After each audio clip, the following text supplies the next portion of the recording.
ଦୀନବନ୍ଧ ପୂର୍ଣ୍ଣଚନ୍ଦ୍ର କବି ହେଲେ ଉତ୍କଳ ଘଣ୍ଟ ଯଦୁମଣି ମହାପାତ୍ର। କୋଉଟାକୁ ଯିବା କହିଲେ ସୁମତି ଦେଇ ବିଚାର ସୁମତି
ଆଜି ଧନେଶ୍ୱର ବେହେରାଙ୍କ ଦଳରେ ବଜାଉଥିଲେ, ଧରଣୀ ନାୟକ ଦଳରେ ବଜାଉଥିଲା, ଶିଶିର ପାଢୀ ମେଳରେ ଥିଲେ, ବିଶ୍ୱନାଥ ସ୍ୱାଇଁ ମେଳରେ ଏବେ ମୋ ପାଖକୁ ଅଛି।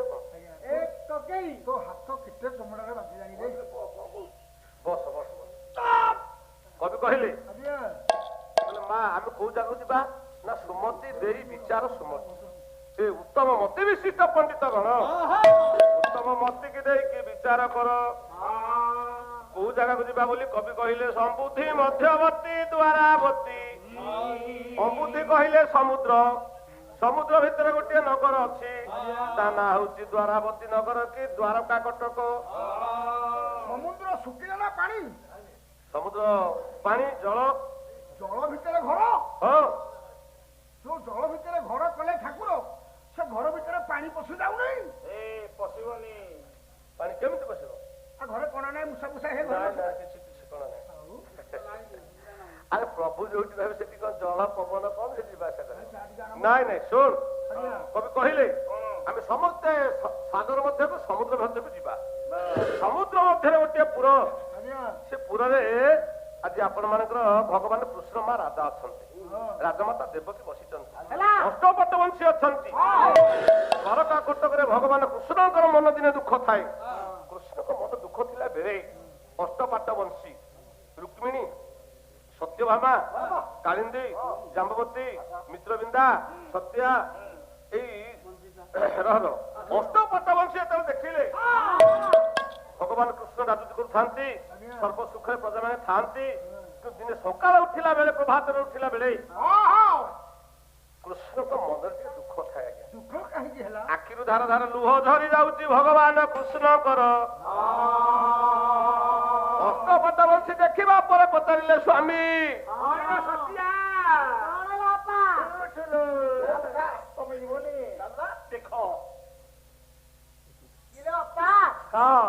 ପ୍ରଭୁ ଆମର ଏତେ ସମୟ ହେଲେ କାହିଁକି ଉଠି ନାହାନ୍ତି ସେ ଜରୁ? ଚାଲ ବେଡି ରୁମକୁ ଚାଲ ଯିବା ଦେଖିବା। ଚାଲୁନୁ ଯିବା। ଚାଲୁ ଆଲୋ ମତେ ଡାକିବ ନାହିଁ? ଆଲୋ ଆସୁନୁ। ଆଲୋ ମନେ ରହିଲୁ। ଆଲୋ ତମେ ତ ଭାରି ତର ତର ହଉଚଲ ଯିବାକୁ। ଆସ। ଆଲୋ ମୁଁ କଣ ଜାଣିନି, ମୁଁ ପୁରା ଯାଇପାରିବିନି ଲୋ। କଣ ହେଇଛି? ମୁଁ ପୁରା ବୁଢୀ ହେଲିଣି, ଟିକେ ଉଠି ପାରୁନାହିଁ। ମୋର ଛୋଟିଟା ତ କହିବୁ ଚାଲି ହେରା କାହିଁ ଖୋଲି ପକଉଛ ସବୁ? ହେଇଟି ସ୍ୱାମୀ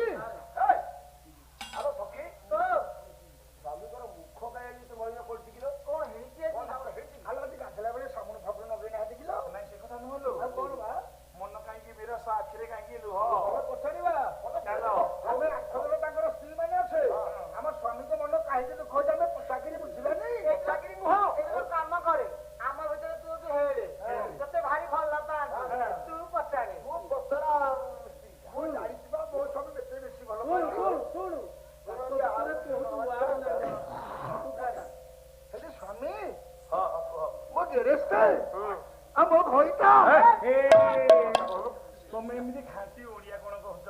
ମୋ ସ୍ୱାମୀ କି ମୁଁ କହୁଛି କଣ ପରପରାକୁ କହୁଛି? ହେଲେ ସ୍ୱାମୀ ସ୍ୱାମୀ କଣ ସ୍ୱାମୀ ବା ଆପଣଙ୍କ ମନ କାହିଁକି ଦୁଃଖ ସ୍ୱାମୀ? କୃଷ୍ଣ କିଛି କହୁନଥାନ୍ତି। ଆପଣଙ୍କ ମନ ଦୁଃଖ ହେଲେ ଆମେ ସମ୍ଭାଳି ପାରୁନୁ। କହୁନାହାନ୍ତି କାହିଁକି ଆପଣଙ୍କ ମନ ଦୁଃଖ କାହିଁକି ହେଇଛି ସ୍ୱାମୀ? ଆଜି ଅଷ୍ଟପାଟ ବଂଶୀ କହିଲେ ହଁ ମୋ ପଦଟି ବୋଲୁଛି ରେ ଚମ୍ପୁ ଚମ୍ପୁ କହିଲେ ନାହିଁ କି ଶ୍ରୀ ଅଙ୍ଗ ସୁଖ ନୂଆ ନଟ କୃଷ୍ଣଙ୍କ ଆଖିରେ ଲୁହ ନା କିଛି କହୁନାହାନ୍ତି। କହିଲେ ପ୍ରଭୁ ଦେହ ଭଲ ନାହିଁ ମନ ଭଲ ନାହିଁ। ପ୍ରଭୁ ପ୍ରଭୁ ଇଏ ନାହିଁ କି ଶ୍ରୀ ଅଙ୍ଗ ସୁଖ ନୂଆ ନଟ ଏ ପଟରି ମୁକୁଟ ନାହିଁ କି ଶ୍ରୀଅଙ୍ଗ ସୁଖ ନୂଆ ନଟ ପଟରି ମୁକୁଟ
କହିଲେ ସେ ମୋ ପୁଅ କହିଲେ ପ୍ରଭୁ କଣ ମନ ଭଲ ନାହିଁ କି ଦେହ ଭଲ ନାହିଁ କାହିଁକି ଆଖିରେ ଲୁହ ଅଷ୍ଟପଟ ସେ ବାରମ୍ବାର ପଚାରିଲା ପରେ କୃଷ୍ଣ କିଛି ଉତ୍ତର ଦେଉନାହାନ୍ତି। କଣ ଅସୁବିଧା ହେଇଛି ଆମର? ମା କଥାଟାକୁ ମନେ ରଖ କାହିଁଟା କୋଉଠି ଆରମ୍ଭ ହଉଛି। ହେଲେ ସ୍ୱାମୀ ଆପଣଙ୍କ ମନ କାହିଁକି ଦୁଃଖ ହଉଛି? ଆପଣଙ୍କ ସ୍ତ୍ରୀ ମାନଙ୍କ ଆଗରେ ଆପଣ କହିବେନି ସ୍ୱାମୀ?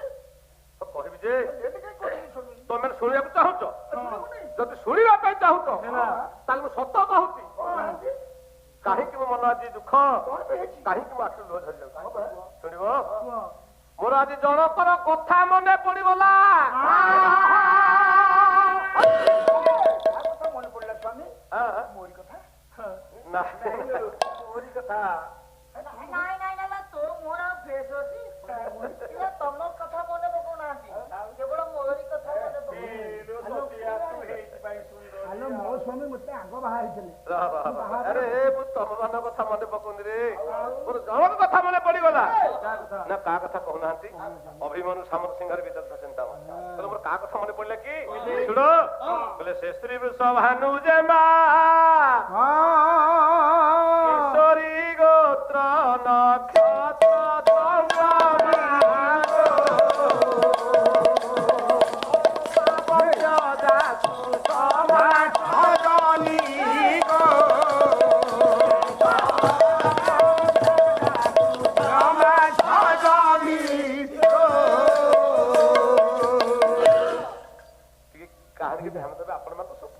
ଜାଣିଛନ୍ତି ଆଜ୍ଞା ଆମେ କଣ ନୂଆ କୁଆଡେ ଗୋଟେ ପୁରାଣ ଆଣିବୁ ସେଇ ପୁରାଣକୁ ଆମେ ଆମ ଢଙ୍ଗରେ କହିବୁ।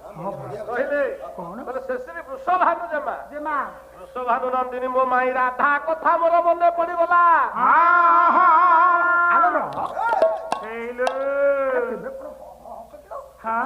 ସେ କହିଲେ ଆରେ ଇଏ ଇଚ୍ଛାପତ କଣ ରାଧାକୁ ଭୁଲି ନାହାନ୍ତି ଗୌଡୁଣୀ ରାଧାକୁ।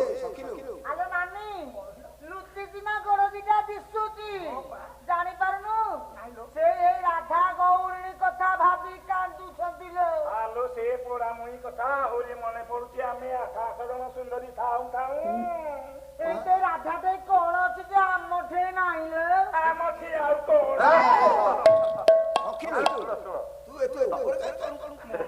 ତମେ ହଉଛ ସୁନ୍ଦରୀ, ମୁଁ ମନା କରୁନି, ତମେ ସୁନ୍ଦରୀ, କିନ୍ତୁ ହେଲେ ମୋ ମାଇଁ ଭଳିଆ ତମେ କେହି ହବନି, ମୋ ମାଇଁ ଭଳିଆ ତମେ କେହି ହେଇପାରିବନି।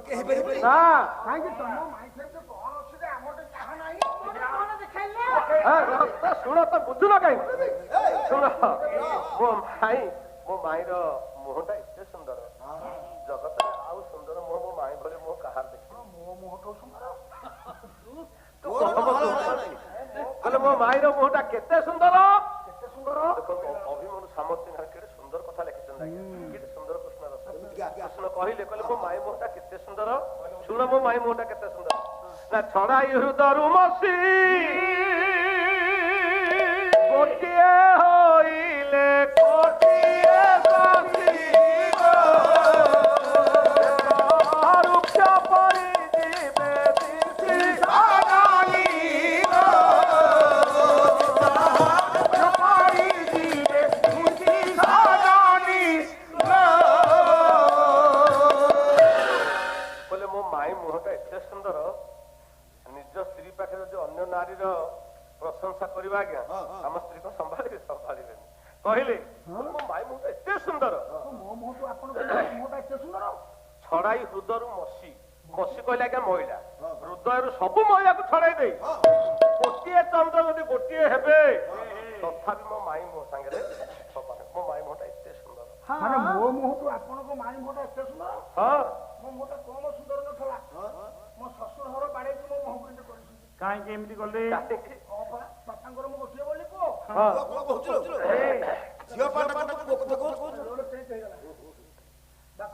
ବୋଲି ପୁଅ, ବାହାବାକୁ ଚକଟ କହିଲି।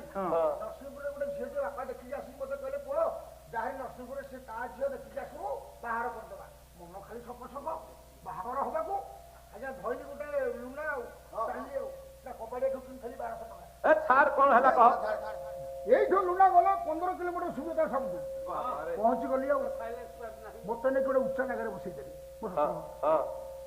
গোটে কহ কোটা কোলথ বস্তা উপরে কোলথ বস্তা উপরে আজ্ঞা সেইটু ঠন্ডা আইলে মিঠা আইলে মোর হা দরকার নাই না কোন ঝিওকে আগার আচ্ছা ঝিওকে আনিকি পৌঁছি গলে ঝিও সাথে জন আসবা কথা তা ভাউজ আসব কি তা মা আসব কেহি আলি তা বাপা সাথে আইলা আচ্ছা ঝিওর বাপা সাথে আইলা সেইটু ମୁଁ କଷ୍ଟ ବସ୍ତା ଉପରେ ବସିଛି ଝିଅ ଆସିକି ମୋ ଆଗରେ ବସିଲା ଝିଅ ପାଖରେ ତା ବାପା ବସିଲା ଝିଅ ମୋ ମୁହଁ କୁଣ୍ଡୁଛି ମୁଁ ତା ମୁହଁ କୁଣ୍ଡୁଛି ଉଣ୍ଡାଉଣ୍ଡି ଭିତରେ ଆମର ବାହାଘର ଠିକ ହେଇଗଲା ତା ବାପା କହିଲା ପୁଅ ଜୁଆଇ ପୁଅ ଯଦି ମୁଁ 3ଟା କଥା ପଚାରିବି ଯଦି 3ଟା କଥା ତମେ ସଠିକ ଉତ୍ତର ଦବ ତାହେଲେ ମୋ ଝିଅକୁ ବାହା ହବ ନହେଲେ ତମେ ଫେରିଯା ମୁଁ କହିଲି ବାପା ଆପଣ କୁହନ୍ତୁ କଣ 3ଟା ପ୍ରଶ୍ନ ଆଚ୍ଛା ଆଚ୍ଛା ବାହାଘର ହେଇନି ସର୍ତ୍ତ ରଖିଲେ ସର୍ତ୍ତ ରଖିଲେ କଣ ସର୍ତ୍ତ ରଖିଲେ କହିଲେ ପୁଅ ମୋର ଛୋଟିଆ ଝିଅ ଯଦି ତମ ଘରକୁ ମୋ ଝିଅ ବୋହି ହେଇକି ଯିବ ବେଶୀ କାମ ଦାମ କରିବନି ତା ଅଣ୍ଟାର ଲୋକ ବସି ମୁଁ କହିଲି ବାପା ତମ ଝିଅ ମୋ ଘରକୁ ବୋହୁ ଗଲେ କାମ କରିବାକୁ ପଡିବନି ମୋର ଲୋକ ଅଛନ୍ତି ଲୋକ ଅଛନ୍ତି କାମ ପାଇଁ ବ୍ୟସ୍ତ ହୁଅନି ବୁଢା କହିଲା ଏ ଥିଲା ଥିଲା ଘର ପିଲାଟା ଆଉ ତାପରେ ବୁଢା ବାପା ସେକେଣ୍ଡ କଥା କଣ ପଚାର ପଚାରିଲେ ପୁଅ ମୋ ଝିଅ ଯଦି ତମ ଘରକୁ ଯିବ ତମର 12 ହାତ ପୁଅ 24 ହାତ ପୁଅ ମୁଣ୍ଡ ପଡିଛି ପାଣି ଟେକିକି ଉଠେଇ ପାରିବନି କାମ ଦାମ କରିବାକୁ ପଡିବନି ବେଶୀ ମୁଁ କହିଲି ବାପା ତମ ଝିଅ ଯଦି ମୋ ଘରକୁ ଯିବ ପାଣି କାଢିବାକୁ ପଡିବନି ମୋର ଲୋକ ଅଛନ୍ତି କହିଲୁ ଲୋକ ଅଛନ୍ତି ବ୍ୟସ୍ତ ହୁଅନି ଗଲା ତାପରେ ବୁଢା ଖୁସି ହେଇଗଲା ଆଉ ତାପରେ ପୁରା ଲାଷ୍ଟରେ ବୁଢା ପଚାରିଲା କହିଲା ପୁଅ ମୋ ଝିଅକୁ 16 ପୁରିକି 17 ହେଇ ଚାଲିଛି ଯଦି ମୋ ଝିଅ ତମ ଘରକୁ ବୋହିକି ଯିବ ଶୀଘ୍ର ପିଲା ପାଇଁ ହଠାତ କରିଦବନି କଅଁଳିଆ ଝିଅ ରୋଗ ପଶିଯିବ ମୁଁ କହିଲି ବାପା ତମ ଝିଅ ଯଦି ମୋ ଘରକୁ ଯିବ ପିଲାପିଲି କରିବାକୁ ପଡିବନି ମୋର ଲୋକ ଅଛନ୍ତି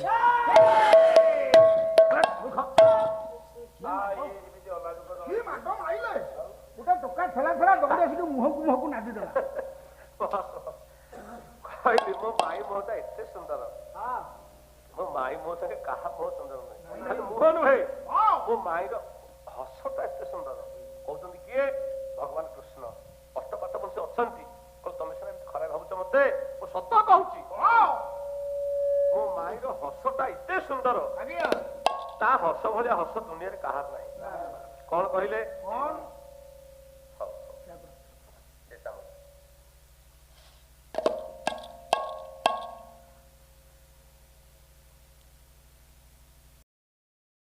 ହସଟା ଏତେ ସୁନ୍ଦର ତା ହସ ସାଙ୍ଗେ କାହାର ହସ ସମାନ ହବନି।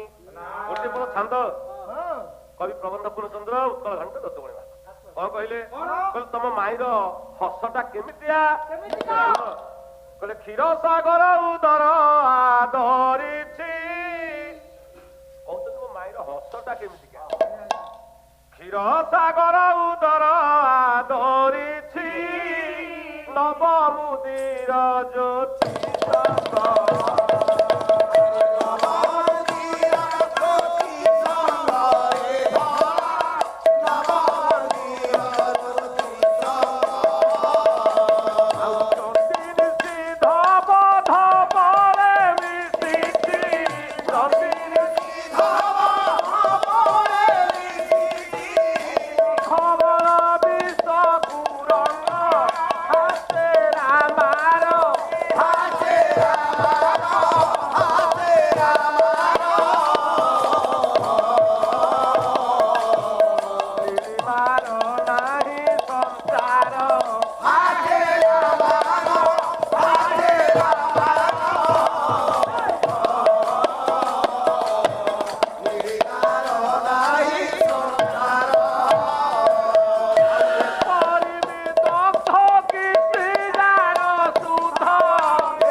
ସାଗର ଉଦର ଆଦରିଛି ନବ ମୁଦିର ଜ୍ୟୋତିଷଙ୍ଗ।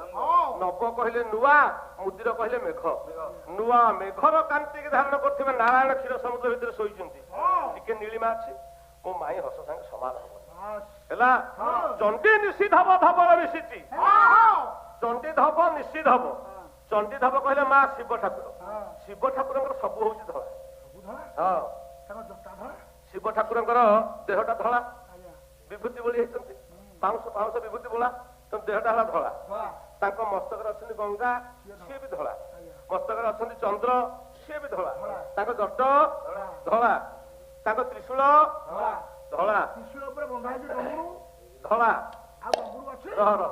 ତାଙ୍କ ତ୍ରିଶୂଳ ଧଳା, ଡମ୍ବୁରୁ ଧଳା, ବୃଷଭ ଧଳା, ସାପ ବି ଧଳା। ଆଉ ମୋ ମା ପାର୍ବତୀ, ମୋ ମା ପାର୍ବତୀ ବି ଧଳା। ଧବଳାଙ୍ଗୀ ହଉଛନ୍ତି ମୋ ମା ପାର୍ବତୀ। ଜଗତରେ ଯେତେ ସୁନ୍ଦରୀ ଅଛନ୍ତି, ମୋ ମା ଠୁ ଆଉ ସୁନ୍ଦରୀ କେହି ନାହିଁ। ମୋ ମା ପାର୍ବତୀ ଠୁ ଆଉ ସୁନ୍ଦରୀ କେହି ନାହିଁ। ମା ଏତେ ସୁନ୍ଦରୀ ମୋ ମା ଧବଳାଙ୍ଗୀ ପାର୍ବତୀ। ଶିବ ଠାକୁରଙ୍କର ସବୁ ହଉଛି ଧଳା। ଯୋଉ ପର୍ବତରେ ରହନ୍ତି ସେ ପର୍ବତଟି ମଧ୍ୟ ଧଳା।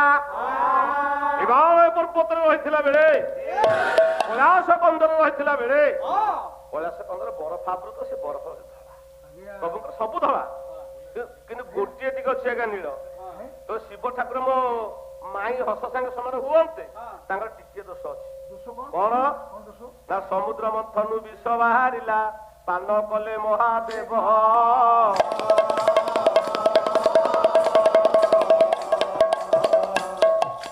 କଣ୍ଠ ପ୍ରଦେଶରେ ବିଷ ରହିଗଲା, ନୀଳକଣ୍ଠ ନାମ ଧ୍ରୁବ।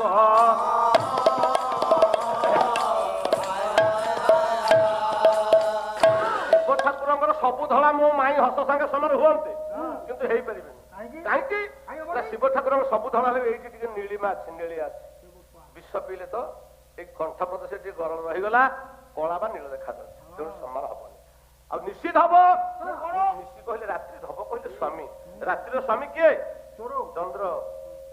ଚନ୍ଦ୍ର ହଉଛି ଧଳା। କହିଲେ ମୋ ମାଇଁ ହସ ସାଙ୍ଗେ ସମାନ ହୁଅନ୍ତା, କିନ୍ତୁ ହେଇପାରିବନି। ସେଥିରେ ବି କଳଙ୍କ ନା ନାଇଁ। ଏତେ ସୁନ୍ଦର ମୋ ମାଇଁର ହସ। ମାଇକି ମୁଁ ଏଯାବତ ଭୁଲି ପାରୁନି। ସତିଆ ଏଲା ସତିଆ କଣ କହୁନୁ? ସିଏ ମାଇ ମାଇ କହି ତାଙ୍କର ସବୁ କଥା କହି ସାରିଲେଣି। ଏଠି ଆମେ ଆଉ ରହିବାନି, ଯିବା ସୁଇସାଇଡ୍ କରିବା। ତାମାନେ ତମ ମାଇଁକି ତମେ ଭଲ ପାଉଛ?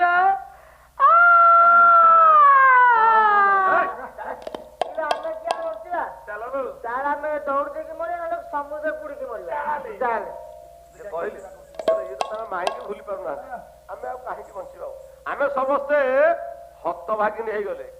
ହତଭାଗିନୀ ମୁଁ ମରିବିନି ଲୋ। ଆଉ ନାଇଲୋ ମୁଁ କିଆ ମରିବି? କଣ କହିଲୁ? ଯଦି ମୋ ସ୍ୱାମୀ ମତେ ଭଲ ପାଇଲେନି, ତାଙ୍କ ମାଇକି ଭଲ ପାଇଲେ, ତାଙ୍କ ହସୁକୁ ଭଲ ପାଇଲେ, ମୁଁ ଯଦି ମୋ ବାପା ଘରକୁ ପଳେଇବି, ଓ ରଜ ଗଲେ ଆସିବି। ଆସିବି ଆସିବା ଦରକାର ନାହିଁ। କହିଲେ ଆମେ ସବୁ ହତଭାଗିନୀ ହେଇଗଲୁ। ବସ ବସ। ମା ଭାଗ୍ୟବତୀ ନାରୀ କିଏ କହିଲ? ଭାଗ୍ୟବତୀ କହ।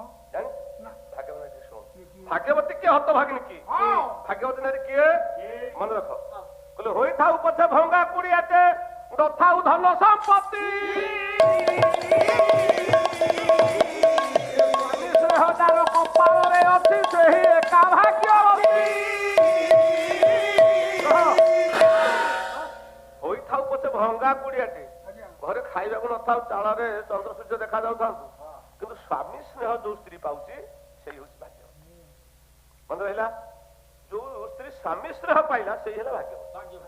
ଆଉ ହତଭାଗିନୀ କିଏ ମନେ ରଖ। କହିଲେ ଧନ ସମ୍ପଦରେ ପୁରୀ ଥାଉ ଘର, ଯୋଗ୍ୟ ହୋଇଥାଉ ସୁତ, ସ୍ନେହଦାର କପାଳରେ ନାହିଁ ହତଭାଗିନୀ ସହିତ। ହତଭାଗିନୀ ନାରୀ କିଏ ଆଜ୍ଞା? 3 ତାଲା ବିଲ୍ଡିଂ ହେଇଥିବ, ଜମିବାଡି ପ୍ରବଳ ଥବ, କୋଠା ବାଡି କାର ଗାଡି ଘୋଡା ସବୁ ଥବ, ପୁଅ ବୋହୁ ଥିବେ, ସବୁ ସୁନା ଅଳଙ୍କାର ଥବ, କିନ୍ତୁ ସ୍ୱାମୀର ସ୍ନେହ ପାଉନଥିବ। ସନ୍ଧ୍ୟା ହେଲେ ସ୍ୱାମୀ ପେଟେ ମଦ ପିଇକି ଆସିବ, ସବୁଦିନ ସ୍ତ୍ରୀକି ବାଡେଇବ। ସେ ସମ୍ପତ୍ତିର ମୂଲ୍ୟ ନାହିଁ। ସେଇ ହଉଛି ସେଇ ହଉଛି ହତଭାଗିନୀ। ବୁଝିପାରିଲୁ? ଯୋଉ ବିଚାର କଲେ ସେଦିନ ଅଷ୍ଟପାଠ ପଢିଛି, କହିଲେ ଆମେ ସ୍ୱାମୀକି ଏତେ ଭଲ ପାଉଛୁ, ଆମ ସ୍ୱାମୀ ସେ ଅଲକ୍ଷଣୀ ରାଧାକୁ ଏଯାବତ ଭୁଲି ନାହାନ୍ତି, ଆଉ କାହିଁକି ବସିବା? ଚାଲ ଆମେ ମରିବା। ଚାଲ ସମସ୍ତେ ସମୁଦ୍ର ଜଳରେ ଘାସ ଦବା। ଏତିକି କହିଲା ପରେ କୃଷ୍ଣ କଲେ ଶୁଣ ଶୁଣ ଶୁଣ ରୁକ୍ମିଣୀ, ଆରେ ଜାମ୍ବବତୀ, ସତ୍ୟଭାମା, ଶୁଣ। ଆଉ ତମେ କଣ ରଖିଛ ଶୁଣିବୁ? ମୋ ଦେହ ଭଲ ନାହିଁ ତ, ତେଣୁ ଭୁଲ ଭିତରେ ମୁଁ ତମକୁ କହିଦେଇଛି। ପ୍ରକୃତରେ ମୋ ମାଇଁ ରାଧା କଥା ଭାବୁନଥିଲି। ଆଉ ତା କଥା ଭାବୁଥିଲ? ଆମକୁ ବାହା ହେଲ, ଟଙ୍କା ଖର୍ଚ୍ଚ କରିକି ଭୋଜି ଭାତ କଲ, ମୁଁ ଯୋଉଟା କୁମ୍ପା ରଖିଛ ପୁଅ ହେଲେ ପଇସାକୁ ଫୁଟାଇବ, ଏତେ ପଇସା ପତ୍ର ଖର୍ଚ୍ଚ କରିକି ଆମରି ଆଗରେ ଆପଣଙ୍କ ମାଇକି ଆପଣ ଭଲ ପାଉଥିଲେ। ନାଇଁ ନାଇଁ, ମୋ ମାଇଁ କଥା ଭୁଲରେ କହିଥିଲି, ପାଟିରେ ପଶିଗଲି। ମୋ ମାଇଁକି ଭଲ ପାଉନଥିଲି, ମୁଁ ଆଉ ଜଣ କଥା ଭାବୁଥିଲି। କାହା କଥା? ଶୁଣିବ? ଶୁଣ ଶୁଣ, ମୁଁ କାହା କଥା ଭାବୁଥିଲି କି? ମୋ ମମତା ମୟୀ ମା କଥା ଭାବୁଥିଲି। ଭଲ ଭଲ, ରାଧା କଥା ଭାବୁନଥିଲେ, ମୋ ମା କଥା ମନେ ପଡିଗଲା ତ। ଆମ ସ୍ୱାମୀ ଭଲ ବୋଲି ବସ ବସ ବସ। କହିଲେ ମୋ ମା କଥା ମୋର ମନେ ପଡିଯାଉଛି। କଣ ମନେ ପଡିଯାଉଛି? ଭାବିଲି ବୋଧେ ଦେବକୀ କଥା ମନେ ପଡୁଛି ବୋଲି। ସେ କହିଲେ ନାଇଁ ନାଇଁ, ଦେବକୀ କଥା ନୁହେଁ, ମନେ ପଡିଯାଉଛି ମୋ ସ୍ନେହମୟୀ ମମତା ମୋ ମା ଯଶୋଦା କଥା ମୋର ଆଜି ମନେ ପଡିଗଲା। କଣ ମନେ ପଡିଗଲା ସ୍ୱାମୀ? କିଏ କେମିତି ମୁଁ ଗୋପପୁର ଛାଡି ଆସିଲା ପରଠାରୁ ମତେ କିଏ କେମିତି ଭୁଲି ଗଲେଣି, କିନ୍ତୁ ମୋ ମା ଏଯାବତ ମତେ ଭୁଲିଛି। କୃଷ୍ଣ ମନେ ପକଉଛନ୍ତି ଯଶୋଦାକୁ। କହିଲେ ତୁ ସତ କହୁଛି, ମୋ ମାର କଥାଟା ଆଜି ମନେ ପଡିଗଲା ତ। ଆଜି କିଏ କେମିତି ମତେ ଭୁଲି ଗଲେଣି ଗୋପପୁରରେ, ମୋ ମା ଏଯାବତ ମତେ ଭୁଲିନି। ଏଯାବତ ନୀଳମଣି ନୀଳମଣି ବୋଲି ଡାକୁଛି ମୋ ମା। ସେଦିନ କହିଲେ, ମୁଁ ସତ କହୁଛି, ଯୋଉଦିନ ଗୋପପୁର ଛାଡିକି ମୁଁ ଆସିଲି, ମୋ ମା କମ କାନ୍ଦିନି, ମୋ ମା ଭାରି କାନ୍ଦିଲା। କହିଲା କହ୍ନେଇ, ନୀଳମଣି, ମୋ ବାପା, ତୁ ସତରେ ମତେ ଛାଡିକି ଚାଲିଯିବୁ? ସତରେ ମତେ ଛାଡିକି ଚାଲିଯିବୁ? ମୋ ମାର ସେ ମୁହଁକୁ ମୁଁ ଦେଖିଛି, ମୋ ମା କେତେ ବିକଳରେ କାନ୍ଦୁଥିଲା। ଆଉ ଆସିଲା ବେଳେ ମୋ ମା କେତେ ଧାଡି କଥା କହିଛି। କଣ କହିଲେ? ସେ କଥାକୁ ମୁଁ ଏଯାବତ ଭୁଲି ପାରୁନି। ମୋ ମା କହିଥିଲା ସେଦିନ, କହିଲା ନୀଳମଣି, କଣ୍ଢେଇ, କଣ କହିଥିଲା ମୋ ମା? ଶୁଣ ଆଜ୍ଞା, ଭକ୍ତ ଚରଣ ଦାସ ମଥୁରା ମଙ୍ଗଳ କହିଲେ, ମୋ ମା ସେଦିନ କହିଥିଲା ମୁଁ ଆସିଲା ବେଳେ, ଛାନ୍ଦଟି ପଢୁଛୁ ରାଜୁ, କହିଲା ଆରେ ବାବୁ ଶ୍ୟାମ ଘନ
ମୋ ମା ଏତେ କାନ୍ଦିଲା, କହିଲା ନୀଳମଣି କହ୍ନେଇ ତୁ ଯଦି ମତେ ଛାଡିକି ଚାଲିଯିବୁ ତୁ ସତ କହୁଛି ପୁଅ ମୁଁ ମରିଯିବି ରେ, ତତେ ଝୁରି ଝୁରି ମୁଁ ମରିଯିବି।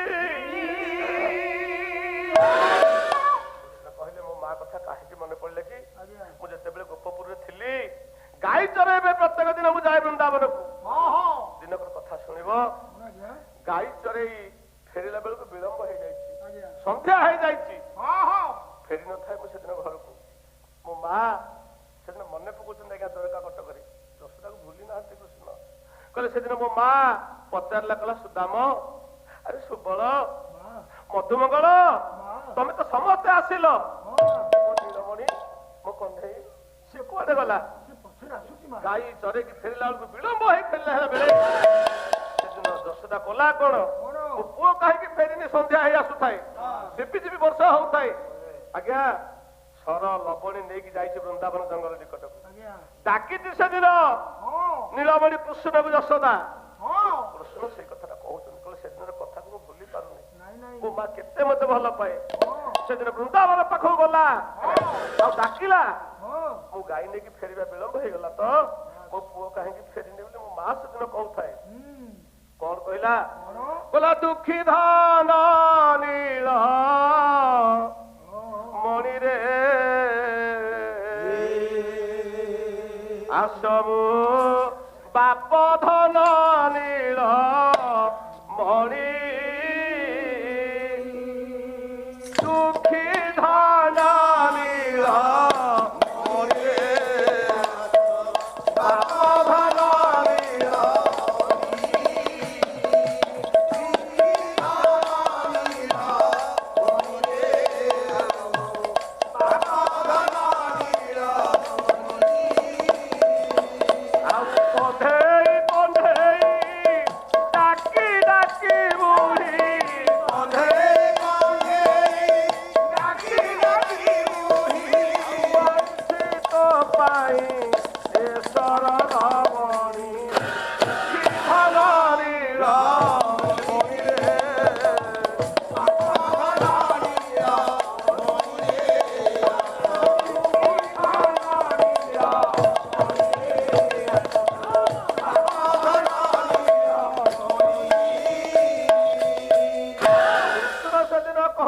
ବୃନ୍ଦାବନରୁ ଫେରିବା ବିଳମ୍ବ ହେଲା, ମୋ ମା ମନରେ ବିଚାର କରୁଛି ମୋ ପୁଅ କାହିଁକି ଫେରିନି। ଡାକି ଡାକି ବୃନ୍ଦାବନ ପାଖକୁ ଯାଇଥିଲା ମୋ ମା, ଆଉ କହିଲା ନୀଳମଣି ଏ ନୀଳମଣି। ମୁଁ ଶୁଣୁନଥାଏ, ମୋ ମା ଡାକୁଥାଏ କେତେ ବିକଳରେ, କହିଲା ପୁଅ ଏ ପିତା ତୋର ନନ୍ଦ ହୋଇଲେଣି ନନ୍ଦ, ପିତା ତୋର ନନ୍ଦ ଆଉ ଗୋଟେ ଖୋଜନ୍ତି ରେ ତୋର କଥା ବୃନ୍ଦ,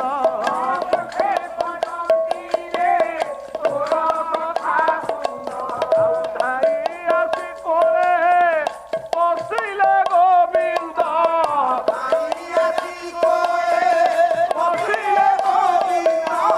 ଗୋପାଳ ଭାଷଇ ଶାଶୁ ଶାଶୁ ବାଣୀ ନୀଳ ମଣିରେ।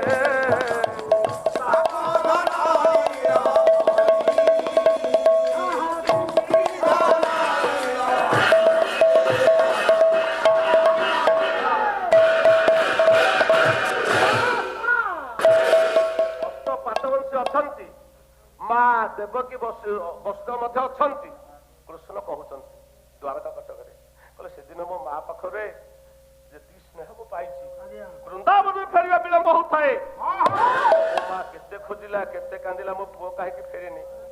ବିକଳରେ ସେଦିନ ମୋ ମା କହିଥିଲା, କଣ କହିଲା? କହିଲା ବୃଦ୍ଧ କାଳେ ତୁମ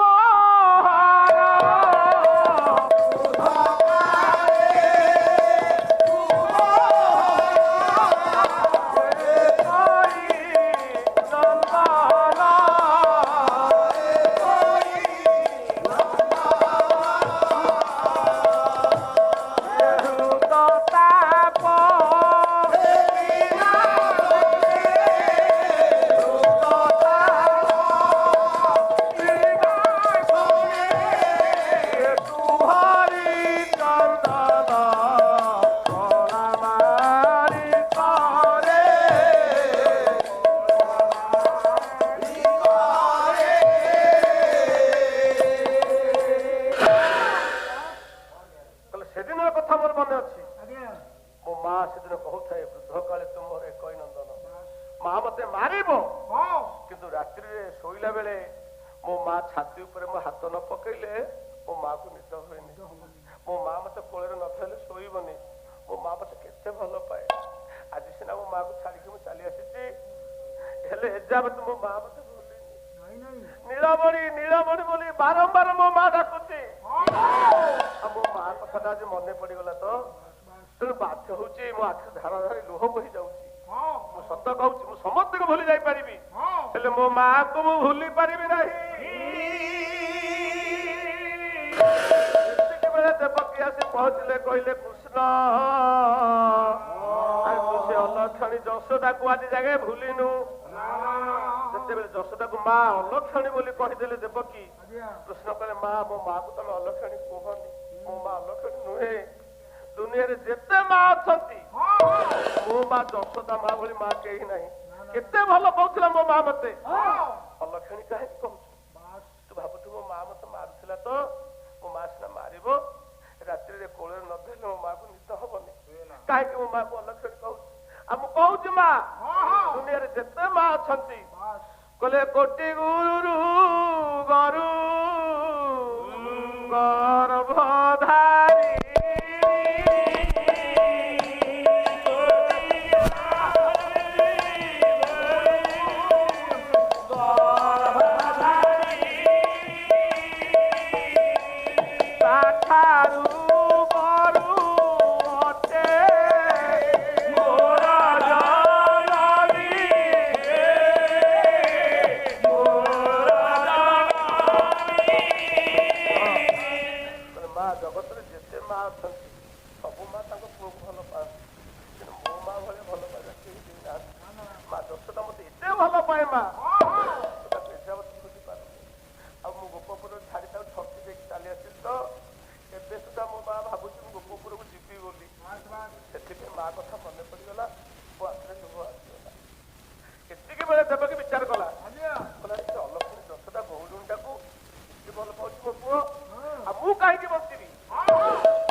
ଗଲେ ଅଷ୍ଟପାଦ ବଂଶୀ, ତାପରେ ଗଲେ ଯଶୋଦା ବା ଦେବକୀ କଥା, ତାପରେ ଆସିଲା କହିଲେ ମୁଁ ଆଉ ଜଣଙ୍କ କଥା ଭାବୁଥିଲି। ଆଉ ନାଲି କିଏ?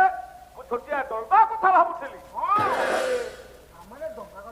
ଯୋଉ ଡଙ୍ଗାରେ ବସି ଯମୁନା ନଦୀରେ ମୁଁ କେତେ ଲୀଳା ଖେଳା କରୁଛି, ସେ ଡଙ୍ଗାକୁ ଛାଡ଼ି ଚାଲି ଆସିଲି ତ ସେ ଡଙ୍ଗା କଥା ତମର ମନେ ପଡିଗଲା। ସେତେବେଳେ ଡଙ୍ଗା କଥା କହିଦେଲେ ଭଗବାନ କୃଷ୍ଣ, ଗରୁଡ଼ ଛିଡା ହେଇ ପଡିଲା। ଗରୁଡ଼ ସବୁ ରୁହନ୍ତି ଦ୍ୱାରକା କଥା ତ ଗରୁଡ଼ କହିଲା ଏ କଥା, ଆରେ ଇଏ କଣ ଭୁଲି ନାହାନ୍ତି ସେ ଛୋଟିଆ ଡଙ୍ଗାଟାକୁ? ଆରେ ମୁଁ ସବୁବେଳେ ପିଠିରେ ବସେଇଲି ପ୍ରଭୁଙ୍କୁ, ମୁଁ ତାଙ୍କର ବାହନ, ସେ ଛୋଟିଆ ଡଙ୍ଗାଟାକୁ ଭୁଲି ନାହାନ୍ତି, ଆଉ ମୁଁ ଏଠି କାହିଁକି ରହିବି? ଚାଲିବେ ନା ନାଇଁ? କହିଲେ କଣ? କହିଲେ ଖଗ ଆସନେ ଖଗପତି, ଖଟନ୍ତି ଲକ୍ଷ୍ମୀ ସରସ୍ୱତୀ।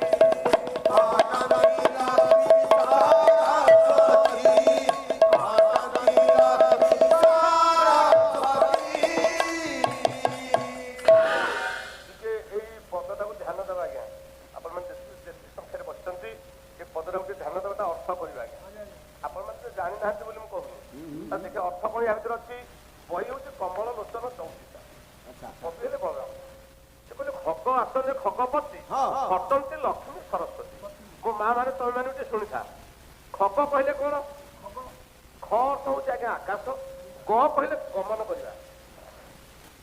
ଖ ହେଲା ଆକାଶ, ଗ କହିଲେ ଗମନ କରିବା। ତେଣୁ ଆକାଶରେ ଯିଏ ଗମନ କରେ ଉଡେ ସିଏ ହଉଛି ଖଗ, କହିଲେ ପକ୍ଷୀ। ଖଗ ଅର୍ଥ ହେଲା ପକ୍ଷୀ। ଖଗ ଆସନେ ଖଗପତି, ଖଗପତି କହିଲେ ନାରାୟଣ। ଗରୁଡ଼ ଆସନରେ ପ୍ରଭୁ ବସନ୍ତି ବୋଲି ତାଙ୍କ ନାଁ ହେଇଛି ଖଗ ଆସନରେ ଖଗପତି, ତାଙ୍କ ନାଁ ଖଗପତି ହେଇଛି। ଗରୁଡ଼ ଆସନରେ ସେ ବସନ୍ତି। ଖଗ କହିଲେ ଗରୁଡ଼, ତା ତଳ ଧାଡ଼ିରେ କହିଲେ ଖଟନ୍ତି ଲକ୍ଷ୍ମୀ ସରସ୍ୱତୀ। ତାହେଲେ ଖଗ ଆସନରେ ବସିଥିଲା ବେଳେ, ଗରୁଡ଼ ଆସନରେ ପ୍ରଭୁ ବସିଥିଲା ବେଳେ ଲକ୍ଷ୍ମୀ ସରସ୍ୱତୀ ଖଟନ୍ତି କହିଲେ ପାଦ ସେବା କରନ୍ତି। ପାଦ ସେବା କରିହବ ଆଜ୍ଞା? ହବନି। ସେ ଗରୁଡ଼ ଆସନରେ ପ୍ରଭୁ ବସିଛନ୍ତି, ମା ଲକ୍ଷ୍ମୀ ସରସ୍ୱତୀ ପାଦ ସେବା କରିପାରିବେ?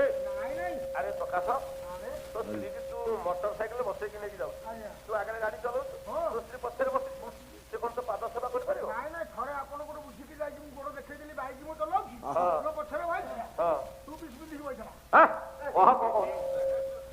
ଗୋଡ ନମ୍ବେଇ ଦେଲେ ଟିକେ ଘଷା ପଡା କର, ମୁଁ କଲା ଫଳା ଗାଉଛି, ଗୋଡ ହାତ ବିନ୍ଧୁଛି। ସେ ଠିକ ହାତଟା ନମ୍ବେଇ ଦେଇକି ଘଷିବ ବୋଲି ବୁଢୀ ଖସିକି ପଇଲା। ପଇଲା ଯା ଉଠୁନି, ବେଡରେ ଅଛି ଆଜି। ଆପଣ ଦେଖିବେ ତାହେଲେ କବି କଣ ଠିକ ଲେଖିଲେ କି? ଖଗ ଆସନେ ଖଗପତି, ଖଟନ୍ତି ଲକ୍ଷ୍ମୀ ସରସ୍ୱତୀ। ଖଗ ଆସନରେ ଖଗପତି ନାରାୟଣ ବସିଥିଲା ବେଳେ ଲକ୍ଷ୍ମୀ ସରସ୍ୱତୀ ପାଦ ସେବା କରିପାରିବେ କି? କବି କଣ ଭୁଲ ଲେଖିଦେଲେ? ନାଇଁ ନାଇଁ, ତାର ଅର୍ଥ ଅଛି। ତାର ଅର୍ଥ କଣ? ଖଗ କହିଲେ ପକ୍ଷୀ, ଏଠି ଗରୁଡକୁ ବୁଝାଉଛି। ଆଉ ଖବର ଆଉ ଗୋଟିଏ ଅର୍ଥ ଅଛି।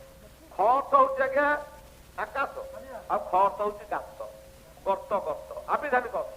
ଖ ଅର୍ଥ ହେଲା ଗର୍ତ୍ତ, ଗ ଅର୍ଥ ଗମନ କରିବା। ଗାତକୁ ଯିଏ ଗମନ କରେ ସିଏ ହେଲା ଖଗ। ତୋର କମ ଜ୍ଞାନ। ଗାତକୁ କିଏ ଗଲେ? ସାପ। ସାପ ଗାତକୁ କିଏ ପଶାଇଲା? ସାପ। ତେଣୁ ଖଗ ଆସନ କହିଲେ ସର୍ପ ଆସନ। ନାରାୟଣ ସର୍ପ ଆସନରେ ଶୋଇଥିଲା ବେଳେ ଖଟନ୍ତି ଲକ୍ଷ୍ମୀ ସରସ୍ୱତୀ, ମା ଲକ୍ଷ୍ମୀ ସରସ୍ୱତୀ ପାଦ ସେବା କରନ୍ତି। ଆଉ ଅର୍ଥ କିଛି ଅସୁବିଧା ହେଲାନି? ଠିକ ହେଇଗଲା। ଆଚ୍ଛା ପାତ୍ର ବାବୁ, ତମେ ତା ତଳ ଧାଡ଼ିଟା ଛାଡିକି ଯାଉଛି, ଅର୍ଥ କରିବ। ମୁଁ ଗୌଡ଼ ଘର ପୁଅ, ତଳ ଧାଡ଼ିରେ କବି କହିଲେ ଗରୁଡ଼ ଆସନେ ମୁରାରୀ, ଗୋପରେ ରଖିଲେ ବାଛୁରୀ।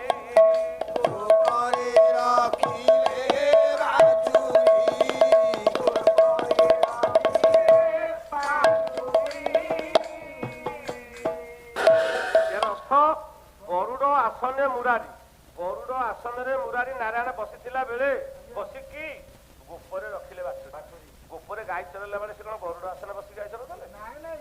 ଆଜ୍ଞା, ଗରୁଡ଼ ଆସନେ ମୁରାରୀ, ଗୋପରେ ରଖିଲେ ବାଛୁରୀ। ତାହେଲେ ଗରୁଡ଼ ଆସନରେ ବସିକି ସେ କଣ ଗୋପରେ ଗାଈ ବାଛୁରୀ ଚରଉଥିଲେ କି? ଦେଖା ୟାର ଅର୍ଥଟା କଣ ହବ ପାତ୍ର ବାବୁ, ଆସିଲେ ବୁଝାଇ ଦବ।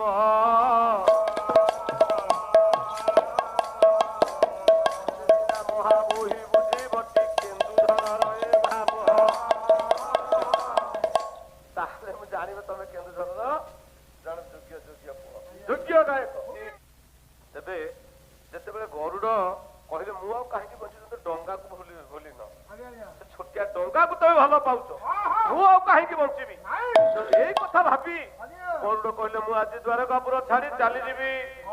କୃଷ୍ଣ କହିଲେ ଏ ଗରୁଡ ଆରେ ରୁହ ମୁଁ ଭାବୁନଥିଲି ସେ ଡଙ୍ଗା କଥା ଭାବୁନଥିଲି ମୁଁ ଭୁଲରେ କହିଦେଲି।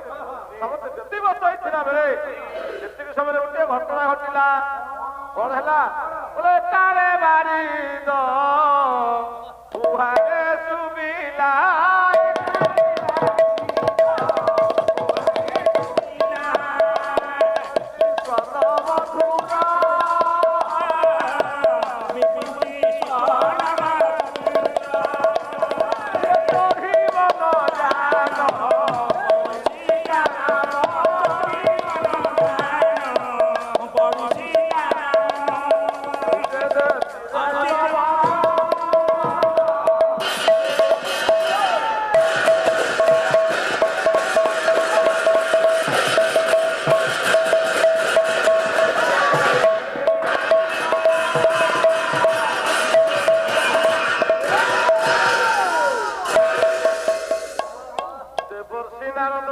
ପହଞ୍ଚିଗଲେ ଦ୍ୱାରକା କଟକରେ।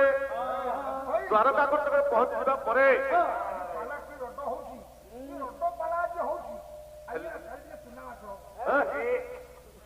ଆରେ ଅନୁଷ୍ଠାନ ଭଲ ଅନୁଷ୍ଠାନରେ ଚିତ୍ତବାବୁ ତମେ ଯାହା ଖାଇବ ଦେବେ କିଛି ଅସୁବିଧା ନାହିଁ। ଚୁନା ମାଛ ଖୋଜିଲାଣି ତୁ ପାଲା ଠିକ ହେଇଛି କି ନାଇଁ ଠିକ ନାହିଁ ଚୁନା ମାଛ ଆଗ। ଆଉ ଆପଣ ଦେଖିବେ ସଂସ୍କୃତି ସମ୍ପନ୍ନ ଗ୍ରାମ ଆମର ଏ ସୁନାପସି। ସୁନାପସି ତ ଆପଣଙ୍କ ଅଞ୍ଚଳ 3-4ଟା ସୁନାପସି କୁଆଡେ ଅଛି। ବିଶୋଇ ବ୍ଲକର ସୁନାପସି ଭଗବାନ ସତ୍ୟନାରାୟଣର ଏ ଯୋଉ ପବିତ୍ର ନାମ ଯଜ୍ଞ ଦୀର୍ଘ କେତେ ବର୍ଷ ହେଲା ଆପଣମାନେ ଆରମ୍ଭ କରିଛନ୍ତି। ଆରମ୍ଭ କରିଥିଲେ ଆପଣଙ୍କର ଇନ୍ଦ୍ରଜିତ ନନ୍ଦ ମହୋଦୟ। ଯାହା ସେ ମହାପୁରୁଷ ଆମ ପାଖେ ନଥିଲେ ମଧ୍ୟ ଆମେ ତାଙ୍କର ଯୋଉ ଅବଦାନ କେହି ଭୁଲି ପାରିବା ନାହିଁ।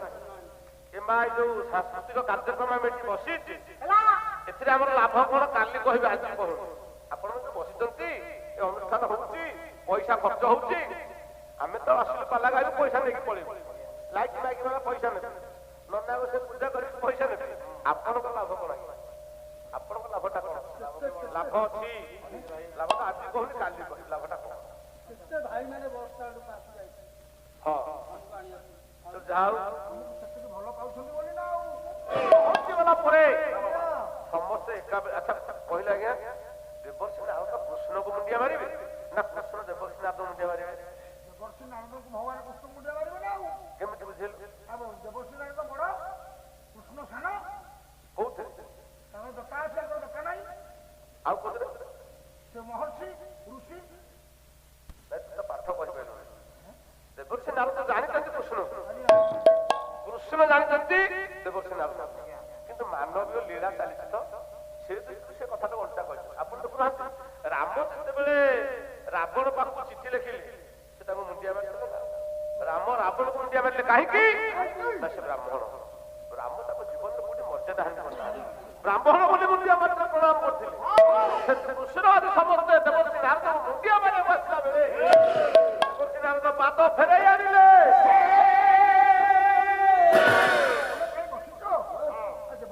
ଦେବକୀ ବସୁଦେବ କୃଷ୍ଣ ବଳରାମ ସମସ୍ତେ ଅଛନ୍ତି ନା ଦେବର୍ଷୀ ଆସିଲେ ବୋଲି ଖୁସି ହେଇଗଲେ। ଆମ ପ୍ରଣାମ ଗ୍ରହଣ କରିଦେବ।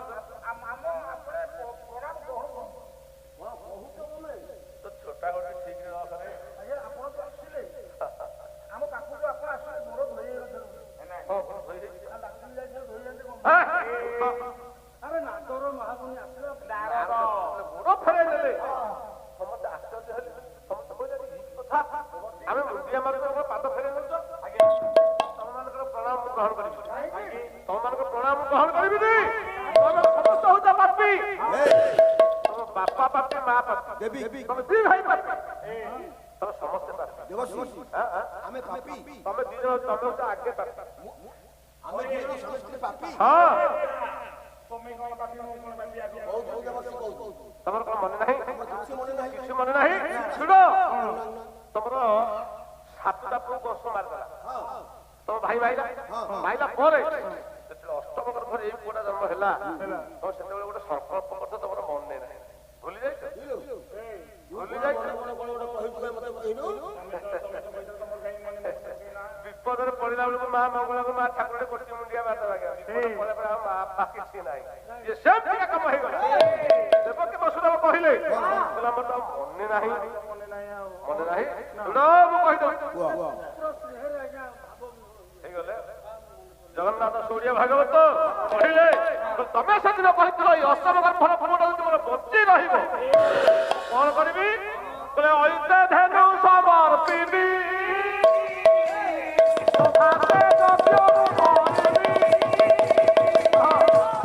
ତମେ ସେଦିନ ଘୋଷଣା କରିଥିଲ ସଂକଳ୍ପ କରିଥିଲ ଶପଥ କରିଥିଲ ଯଦି ଏଇ ପୁଅଟା ମୋର ବଞ୍ଚି ରହିବ ଐତେ ଧେନୁ ସମର୍ପିବି ପ୍ରଭାସେ ଯଜ୍ଞ କର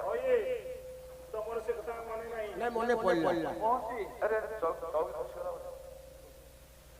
ମନେ ପଡିଲା ଦେବର୍ଷି ଆମର ମନେ ପଡିଲା ଐତେ ଧେନୁ ଦାନ କଲଣି ଯଜ୍ଞ କରେଇଲଣି କହିଥିବା କଥାକୁ ଯେ ରଖେ ସେ ହଉଛି ମହାପାପୀ ଦେବର୍ଷି ତାହେଲେ ତମେ ତ ହେଲ ତମ ପୁଅ ଦି ଜଣ ଆମ ପୁଅ କଣ ପାପ କରିଛି ଏଇ ଦିଟା ଗୋଟେ ମହାପାପୀ ସଂସାରରେ କେହି ନାହାନ୍ତି ଇଏ ହେଲେ ମହାପାପୀ କରିଛ ତମର ମନେ ନାହିଁ ମନେ ନାହିଁ କହିଲେ ଗାଧି ଏକ ହତ୍ୟା କରିଛ ତୁମ୍ଭେ ବୃନ୍ଦାବନରେ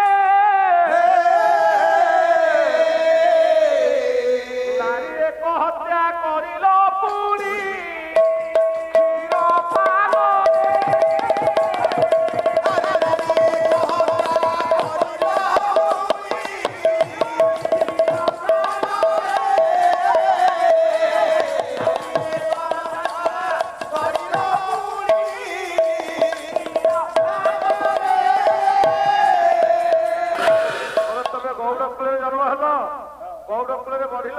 ଗୋପାଳ କୂଳରେ ଗୋଟେ ଷେଣ୍ଢୁକୁ ମର୍ଡର କଲ ଗୋପାଳ ଛୁଆ ଷେଣ୍ଢୁକୁ ମାରିବ ଗୋଟେ ଗାଈକି ମାଇଲ ଗୋଟେ ବାଛୁରୀକି ମାଇଲ ଆରେ ଗୌଡ଼ ଘର ପୁଅ ଗାଈକି ହତ୍ୟା କରିବ ଅସୁର ହଉ ପଛେ ସେ ତ ଗାଈ କହିକି ଆସିଲା ନା ଷେଣ୍ଢୁକାସୁର ଅସୁର ହଉ ପଛେ ସେ ତ ଷଣ୍ଢ ରୂପକୁ ଧରିକି ଆସିଲା ନା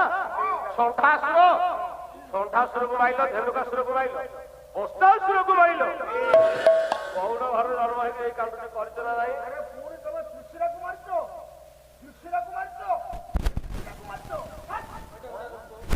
ସେ କହିଲେ ତମେ ମାରିଲ ଯାହା ହେଲା ହେଲା ଶେଷରେ ତମେ ନାରୀ ହତ୍ୟା କଲ ନାରୀ ହତ୍ୟା କଲ ନାରୀ ହଉଛି ଅବଧ୍ୟ ନାରୀ ହତ୍ୟା ମହାପାପ ନା ନାଇଁ ତମେ ନାରୀ ମୁଁ ତ କୌଣସି ନାରୀକି ଆଗେ ଆମେ ମାରିନୁ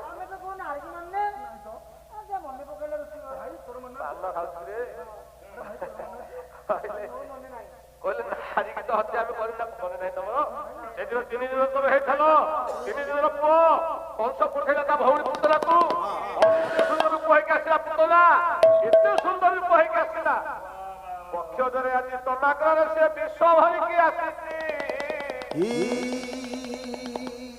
ଭରିକି ଆସିଥିଲା ବେଳେ ଗୋପଦାଣ୍ଡରେ ଚାଲି ଯାଉଥିଲେ ଦେଖିଲେ ଗୋପାଳ ମାନେ ଭାବିଲେ କହିଲେ ଆମ ଗୋପପୁର ତ ଏଡେ ସୁନ୍ଦରୀ କେହି ନାହିଁ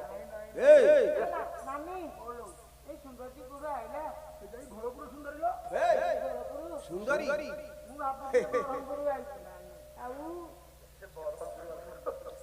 କହିଲେ କହିଲେ ଏମିତି ସୁନ୍ଦରତା ଆମ ଗୋପପୁରରେ କେହି ନାହାନ୍ତି କହିଲେ ଆଚ୍ଛା ହଉ ଜାଣିବା କହିଲେ ଏ ଭଉଣୀ ସେ କାନ୍ଦି କାନ୍ଦି ଆସୁଛି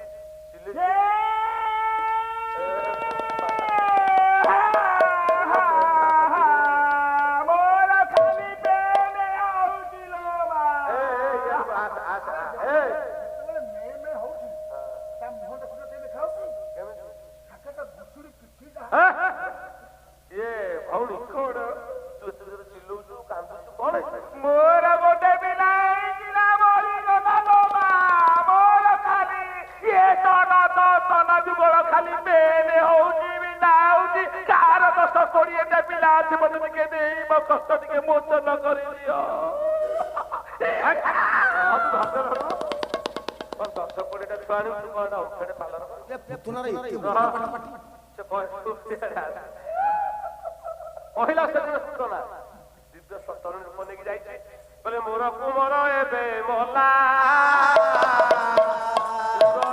ପୀଡ଼ା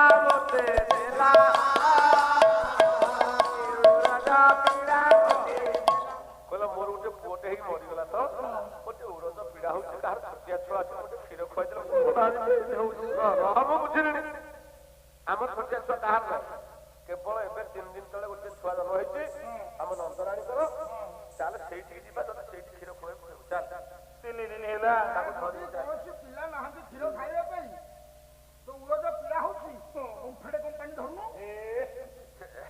ଛୋଟ ଚାହା ଦୋକାନୀ ଧରୁନୁ ଚାଲ ଯିବା ଭଉଣୀ ତାକୁ ନେଇକିରି ପହଞ୍ଚିଗଲେ ନନ୍ଦରାଣୀ ପାଖରେ ନନ୍ଦରାଣୀ ତ ବୁଢୀ ସେ କହୁଛି ଆରେ ଏଡେ ସୁନ୍ଦରୀ ବୋହୁ କଣ କାଟିଦିଏ କଣ ହେଇଛି କାନ୍ଦୁଛ କାହିଁକି ମୋର ପିଲା ହଉଥିଲା ମୋର ଗୋଟେ ପିଲା ମରି ଯାଇଛି ମୋର ଖାଲି ଟେଷ୍ଟ ପେଟ ଗୋଟେ ହଳୁଛି କାଇଁ ଗୋଟେ କାମ କର ଏ ରାଣୀମା ତାର ପିଲାଟିଏ ମରିଯାଇଛି ତ ସେଥିପାଇଁ ତାର ଉରତ ପିଢା ହଉଛି ଛୋଟିଆ ଛୋଟ କ୍ଷୀର ଖୁଆଇବ ଆମର ତ ତାର ଛୁଆ ନାହିଁ ତମେ ପୁଅଟିକି ଦଉନ ସେ କ୍ଷୀର ଖୁଆଇବ ନନ୍ଦରାଣୀ କହିଲା ଆରେ ମୁଁ ତ ବୁଢୀ ହେଲିଣି ମୋର ଆଉ କଣ କ୍ଷୀର ସବିବ ଯେ ମୋ ପୁଅ ଖାଇବ ଇଏ ତ ସୁନ୍ଦରୀ ବୋହୁଟା ନା ୟାର କ୍ଷୀର ଖାଇଲେ ମୋ ପୁଅଟା ହଷ୍ଟପୃଷ୍ଟ ହବ ବୋଲା କଣ ବୋଲେ ଛତର ଯାଏ ନନ୍ଦ ନାରୀ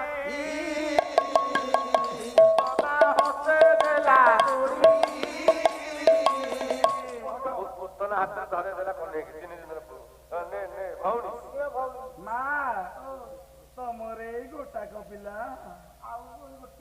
ଇଏ ମୋର କଷ୍ଟ ମେଣ୍ଟେଇ ପାରିବ କି ନାହିଁ କେ ଜାଣି ଗୋଟାକୁ ଆଗ ଖୁଆଉ ନଉ ଗୋଟାକୁ ଖୁଆ ଦେଖ ଦେଖିଆ ଆଜି ନିଶ୍ଚିତ ସଦାକରେ ବିଷ ଭରିକି ଆସିଥିଲା ସେ କହିଲା ଏଇଟା ଯେ ମଲା ଇଏ ଆଉ ବଞ୍ଚିବାର ନାହିଁ ଇଏ ମଲା ଆଜି ତ ଗଲା ପୁରା କେଡେ ବଡ ଥଣ୍ଟ ଆଉ ତୁହରେ ଯେତେବେଳେ କ୍ଷୀର ଖୁଆଇବା ପାଇଁ ଏମିତି କଣ କାମୁଡି ଯାଉଛି ଟିକେ ପିଇ ଜାଣୁନି ବାଗେରେ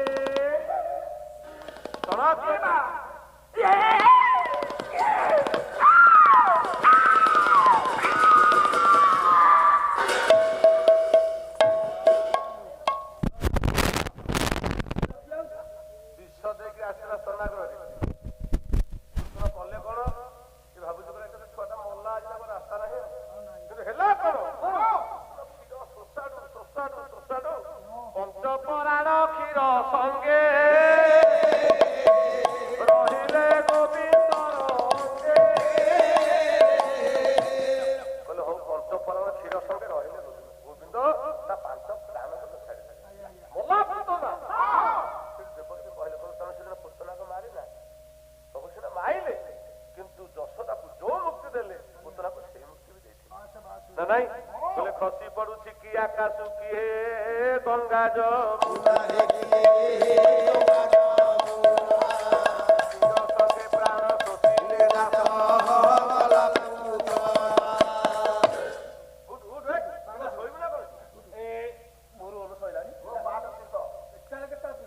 ସାରେ ଏ ପିଲା ପିଇ ଜାଣୁନି ଭଲ କି ନା ଏ ତାକୁ ଦବ ଏଇ ରୋଲଟା ସେ କରିବ ନାଇଁ ନାଇଁ ମୋର ସେ 50 ଟଙ୍କା ଦରକାର ନାହିଁ ବୋଧେ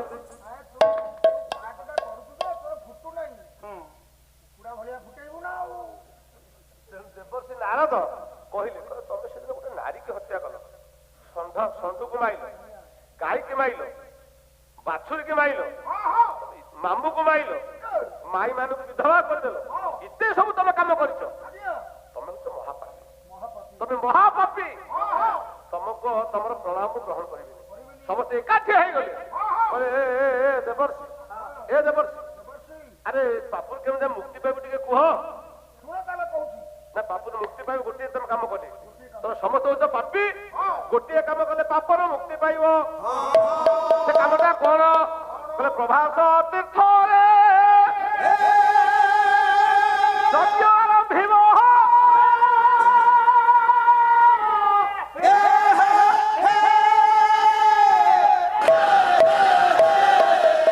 ପୁତ ଭାବନ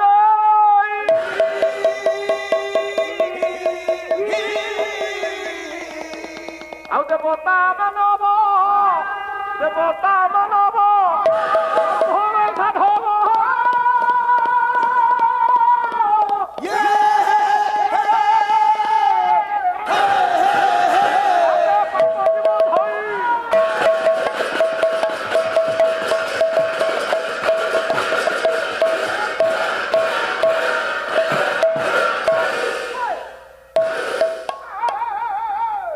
ଦେବର୍ଷି ନାରଦ କହିଲେ ତମେ ଏଇ ପାପରୁ ମୁକ୍ତି ପାଇବ ଗୋଟିଏ କାମ କଲେ।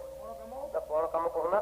ନା ପ୍ରଭାସ ତୀର୍ଥରେ ତମେ ଯଦି ଯଜ୍ଞ କରିବ, ଦେବତା ବ୍ରାହ୍ମଣ ମାନବ ସାଧୁ ସନ୍ଥ ସମସ୍ତଙ୍କର ପାଦ ଧୂଳି ପଡିବ, ଯଜ୍ଞ ସମାପନ ହବ, ଦାନ ଧର୍ମ କରିବ, ତାପରେ ତ ପାପରୁ ମୁକ୍ତି ପାଇଯିବ।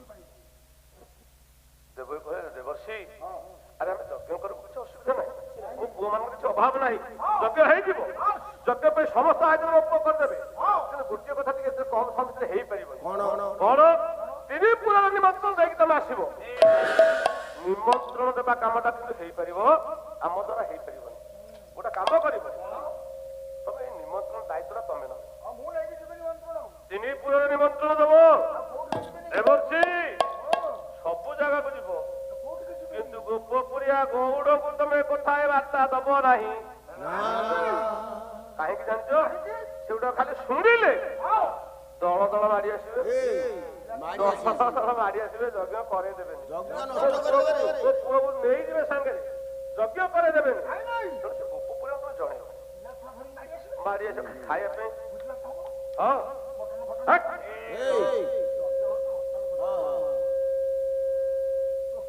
କହିଲେ 3 ପୁରା ନିମନ୍ତ୍ରଣ ଦବ। ଆଉ ଶୁଣିବେ ଗୁଣିକ ଜନ ଯାହା ହୋଇଲା ବିଧାନ,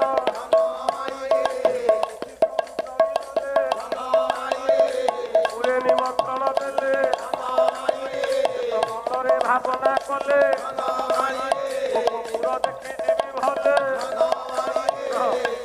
ଦେବର୍ଷି ନାରଦ ମନରେ ଭାବିଲେ, ମା ତ କଣ ମନା କରିଛନ୍ତି ଗୋପପୁରିଆଙ୍କୁ ନିମନ୍ତ୍ରଣ ଦେବିନି, ଗୋପୀ ଗୋପାଳ ମାନଙ୍କୁ କହିବିନି, ନିମନ୍ତ୍ରଣ ନଦେଲେ ନାହିଁ, ଗୋପପୁରିଆଙ୍କୁ ଦେଖିକି ଯିବି ତ, ଦେଖିକି ଯିବି ତ।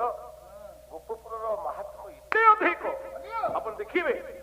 ବ୍ରହ୍ମା ନିଜେ କହିଥିଲେ, ବ୍ରହ୍ମା କଣ କହିଥିଲେ ଶୁଣ, ଜଗନ୍ନାଥ ଓଡ଼ିଆ ଭାଗବତ କହିଲେ କାଠ ପାଷାଣ ତୃଣ ହୋଇ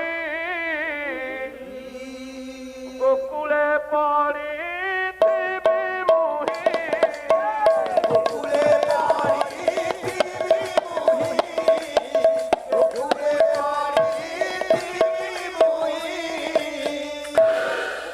କାହିଁକି ଏତେ ପବିତ୍ର ଆଜ୍ଞା? କହିଲେ କାଠ ପାଷାଣ ତୃଣ ହୋଇ ଗୋକୁଳେ ପଡିଥିବି ମୁହିଁ। କାହିଁକି? ନା ଗୋପୀ ଗୋପଙ୍କ ପାଦ ଧୂଳି ମସ୍ତକେ ଉଠିବି ବୋଲି।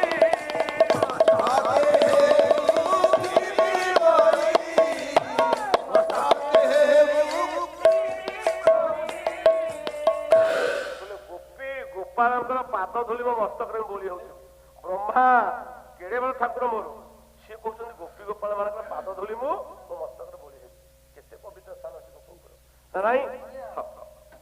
ସେଦିନ ଦେବର୍ଷି ନାରଦ ବିଚାର କଲେ, ହଉ ଯାଉଛି ଗୋପପୁର ଦେଖିକି ତ ଯିବି। ଯେତେବେଳେ ଗୋପପୁରରେ ଆସି ପହଞ୍ଚି ଗଲେ, ଗୋପପୁରରେ ପହଞ୍ଚି ଯିବା ପରେ ପ୍ରଥମେ ଦେଖିଲେ କୃଷ୍ଣଙ୍କର ବାଲ୍ୟ ବନ୍ଧୁ, ବାଲ୍ୟ ସାଙ୍ଗ। ସେ କିଏ? ସୁବଳ ସୁବଳ ସୁଦାମ ସୁବଳ ତାଙ୍କ ବାଲ୍ୟ ସାଙ୍ଗ ନା। କଲେ କଣ? ସେଦିନ ଫଳ ସବୁ ଗଦା କରିକି ରଖିଛି ନା ନାଇଁ? କେମିତି ଗଦା କରିଛି? ଚାଖୁଛି, ଯେମିତି ସମ୍ବଳା ଶବରୀ ରାମକୁ ଫଳ ଖୁଆଇବା ପାଇଁ ସବୁ ଫଳ ଗୁଡାକ ଚାଖିବ, ପାଟିରେ ଖଣ୍ଡିଆ କରିବ, ଯୋଉଟା ମିଠା ଫଳ ସେଇଟା ରଖିବ ଆଜ୍ଞା, କଷା ଫଳଟାକୁ ଫୋପାଡ଼ି ଦବ। ସେମିତି ସୁବଳ କରିଛି କଣ? ଗୋଟେ ପରେ ଛାନ୍ଦ ପଡିଛି, ବୋଲେ ବାତୁଳ ସୁବଳ ଚାଖି ମିଠା ଫଳ ଠୁଳ କଲାଣି ପର୍ବତ।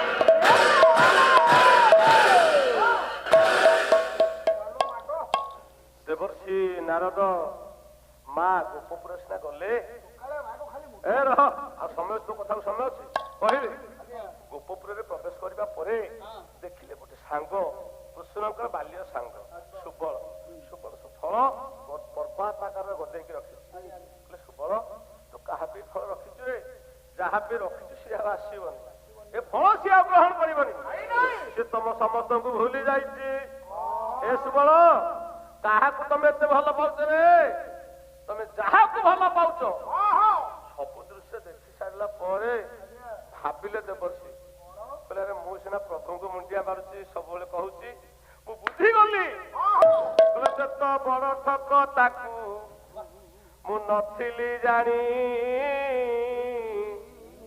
ମୁରଲି ପାଣି ସେତ ବଡ ଠକ ତାକୁ ନଥିଲି ଜାଣି ମୁରଲି ପାଣି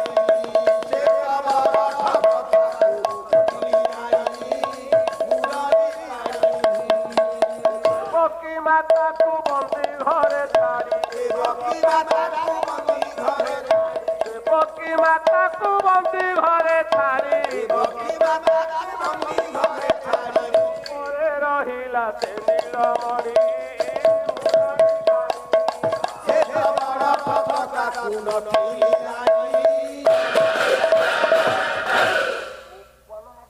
ଯେତେବେଳେ ଦେବର୍ଷି ନାରଦ ଆଉ ଟିକେ ଆଗକୁ ଗଲେ ବାର୍ତ୍ତା ତ ଦେବେନି ବୋଲିକିରି ଖବର ତ ଦେବେନି ବୋଲି ସେ ଜାଣିଛନ୍ତି ତଥାପି ଗୋପପୁର ଦୃଶ୍ୟଟା ସେ ଦେଖୁଛନ୍ତି ଆଉ ଟିକେ ଆଗକୁ ଗଲେ ଆଜ୍ଞା ସୁବଳକୁ ଦେଖିଲେ ସୁବଳର ଭାବଟା ଦେଖି ସାରିବା ପରେ ମନ ଭିତରେ ଭାବାନ୍ତର ସୃଷ୍ଟି ହେଲା କହିଲେ ଗୋପୀ ଗୋପାଳ ତ ସବୁ କି ପୁଣ୍ୟ କଲରେ କାହାର ଅଙ୍ଗ ସଙ୍ଗ ଲାଭ କଲ କହିଲେ କଣ କହିଲେ ଦେଖିଲେ ଆଗରେ ସେ ନୀଳମଣି ନୀଳମଣି ବାପ ଧନ ସରଳମଣି କି ଘେନି ସରଳ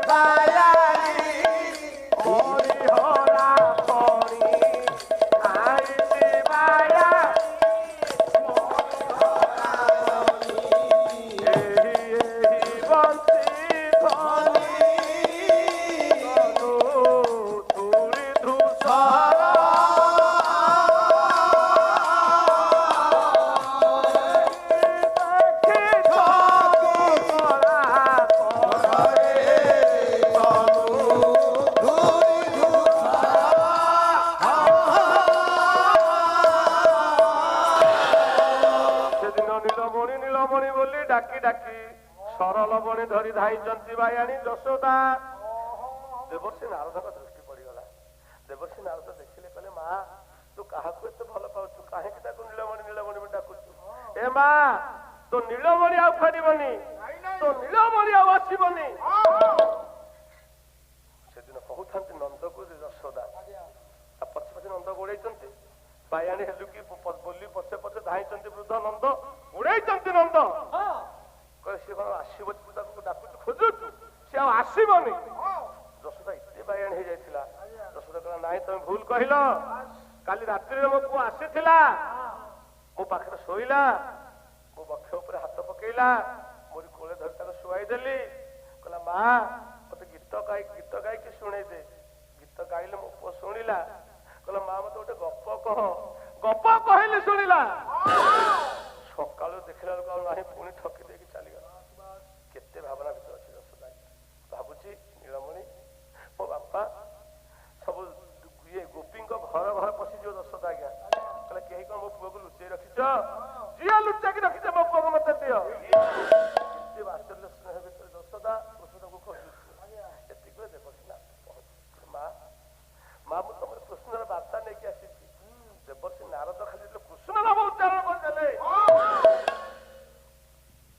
ଯଶୋଦା କହିଲେ ମୋ ପୁଅ ବାର୍ତ୍ତା ତମେ ଆଣିଛ ନା ହଁ ନା ମୋ ପୁଅ ଭଲରେ ଅଛି ନା ହଁ ମୋ ପୁଅ କୋଉଠି ଅଛି ନା କୋଉଠି ଅଛି ଜାଣିବା ଦରକାର ନାହିଁ ତମ ପୁଅ ଯଜ୍ଞ କରୁଛି ନା ମୋ ପୁଅ ଯଜ୍ଞ କରୁଛି ଭଲ କଥା ନା ତମକୁ ନିମନ୍ତ୍ରଣ ନାହିଁ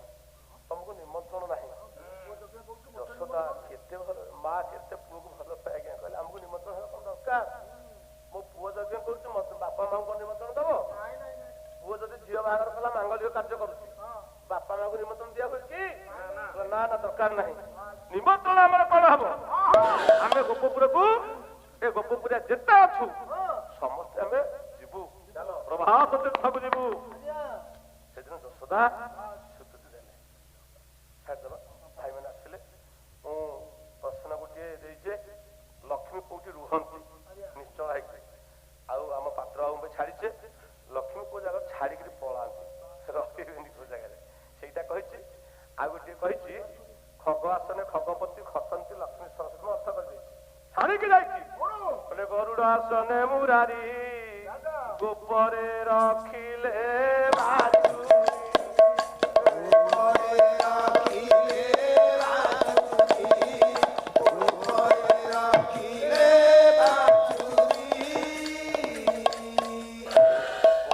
ଆସନରେ ନାରାୟଣ ବସିକି ଗୋପରେ କଣ ଗାଈ ଚରେଇଲେ କି?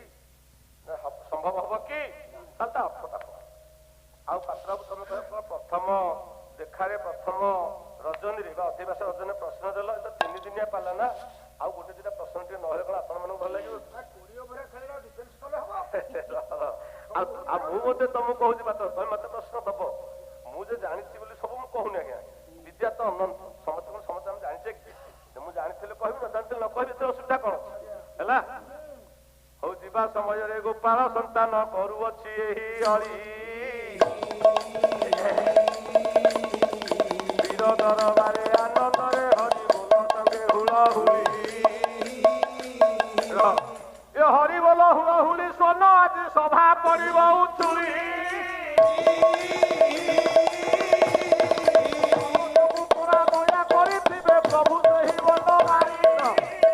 ମାତ୍ର ହୁଳହୁଳି କବି ଦଉନ, କଣ ନିଦ ଲାଗିଲାଣି ତମକୁ? ହୁଳହୁଳି ଦବ ନା? ପ୍ରଭୁଙ୍କ ପାଖକୁ ଆସିଛ, ଠାକୁରଙ୍କ ପାଖରେ ହୁଳହୁଳି ଦେଲେ ମା ଭଲ, ତମ ପୁତ୍ର, ତମ ସ୍ୱାମୀ, ତମ ପରିବାର ସମସ୍ତେ ଭଲରେ ରହିବେ।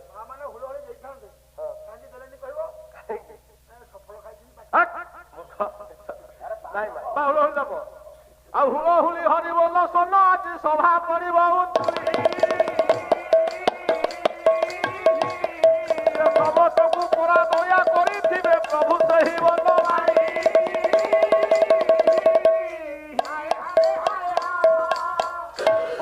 ଜନ ସଂରକ୍ଷଣ ମହାବାହୁ, ଦୀନ ଜନ ସଂରକ୍ଷଣ ମହାବାହୁ, ସର୍ବେ ପ୍ରେମାନନ୍ଦେ ହରିବୋଲ ହୁଳହୁଳି ଦିଅ, ଏ ବିଶ୍ୱର ଦୁଃଖ ଦୂର ହେ।